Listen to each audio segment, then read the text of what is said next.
My name is Senka Caro from LightNet, and today we're going to be talking about Raquel Spring and her workshop that's coming up that is going to be showing us what it means to be superhuman. Now, this is something a concept that hold very close to our hearts at LightNet. We like to go off-road. What does off-road even mean? It means you throw the menu back and you say, I want a new menu. I want to order off the menu. Check it out. The name of the workshop, the next workshop, is called Superhuman. Becoming Superhuman. Is it? That's like, yeah, that is probably, that's actually, we didn't realize when Coffee named that's actually the name of, I think it's Corlin Carey's, her whole series, but it's something that's so close to my heart and to LightNet is like saying, hey, we have much more abilities than we ever dreamed. But why do you care about it? We do. Well, it's interesting because this word, I'm starting to see this word come out more and more. Superhuman. A lot of people starting part to of pick up on it. Aquarius. Well, it's the energy that we're heading into next. Because of Pluto or because of Aquarius? Yes, both. Both. I'm going to explain why and how. But it's a collective energy that's coming up now more and more because this is where we're heading next.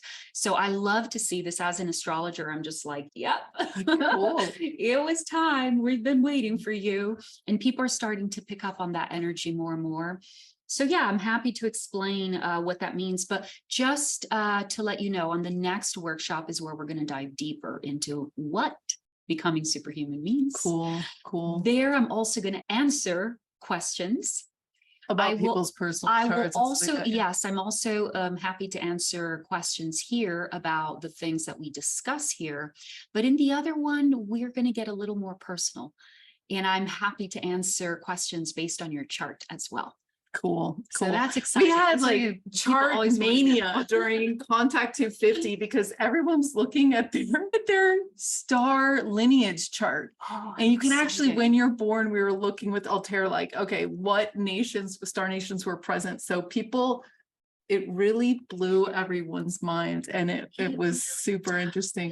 Because when you can get all this energy and put it into a personal context that actually makes sense to you, I mean, yeah. There's nothing more inspiring than that confirmation. I have to admit, I kind of had like a personality crisis when I started looking into all these patterns, like the Enneagram and the 16 personality. I was like, oh my gosh, I'm living at I felt like I was just a blueprint. Like I was like, oh, I thought all my ideas and actions were creative and springing forth for me. I'm like, no, I'm just like an algorithm that I have no choice but to be this. Sweetie. Oh, you had the experience. Oh my gosh. Thank you. You know what? When I learned astrology, I went through like a year and a half of a literal life crisis.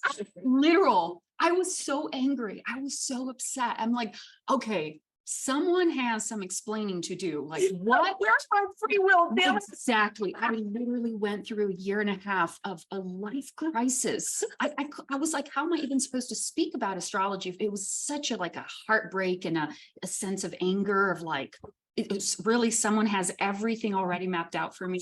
Crazy. But you guys, we're becoming superhuman and we're going off road right now. And that's the evolution. That's why it's more fun to go off road. And that's why, because we are breaking out of the norm.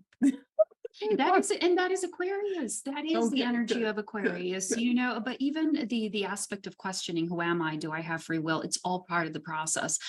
It's part of the process of consciousness becoming aware of itself. In that clip, we definitely opened a can of worms about free will, about how these patterns and overlays of reality interact with our personal lives and our personal personalities, right? So what do you guys think about free will? Do we have it? One of the things when I was preparing for this video, I was thinking to myself, well, we want to rebel all the time, but actually, what if our reality was a love song, like a mirror back to ourselves? So why would you want to rebel with yourself? Why would you want to rebel against the beauty of a perfect system? I don't know. It's interesting. I guess if you don't do the learnings, then you don't see the hardships and the learning as perfect. You see it just as hard and horrible.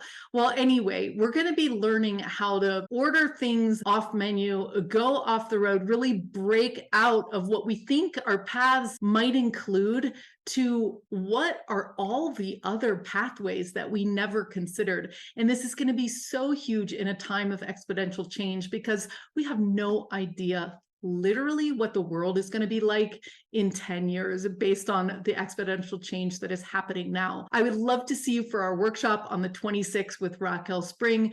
Join us at lightnet.org for under $10. You can be part of our group and tribe for this incredible workshop where you're going to get to ask questions and look at your personal chart.